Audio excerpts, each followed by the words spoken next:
আমি একটু ইমোশনাল হয়ে গেছি।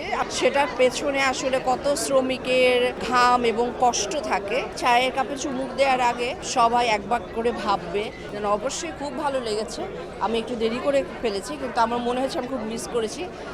তারপরে আমি খুব ইমোশনাল হয়েছি এবং আমাদের দেশের মানে একটা জনগোষ্ঠী এতটা ডিপ্রাইভড হয়ে থাকে সেটা আমরা জানতাম, কিন্তু আমার মনে হয় একটা ফিল্মের মাধ্যমে এটা যখন তুলে ধরা হয় সেটা সবার কাছে পৌঁছায়, সেটা খুব ইম্পর্টেন্ট এবং সেটা মনে হয় এই ছবি দিয়ে হবে। এই ফিল্মটা দিয়ে সেটাই আমরা ডিরেক্টর তুলে ধরার চেষ্টা করেছি এবং সবার অভিনয় থেকে শুরু করে সবকিছু ভীষণ রকম বিশ্বাসযোগ্যতা ছিল। আমি একটু ইমোশনাল হয়ে গেছি। আমি দেখলাম আমার আশেপাশে যারাই ছিলেন তারা একটু ইমোশনাল হয়ে গেছে। এটাই তো আসলে আমাদের মানে অভিনয় বা ছবি তৈরির প্রাপ্তি।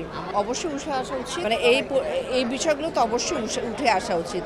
আমরা যেমন করে দেখেছি যে এরকমভাবে ডিপ্রাইভড ওরা, আমরা একটা চায়ের কাপ অথবা আমরা যখন একটা ক্যাফেতে বা রেস্টুরেন্টে গিয়ে একটা চা খাই, সেটার পেছনে আসলে কত শ্রমিকের ঘাম এবং কষ্ট থাকে। এখন বোধহয় চায়ের কাপে চুমুক দেওয়ার আগে সবাই একবার করে ভাববে এবং চাটা আরো বেশি অ্যাপ্রিসিয়েট করবে।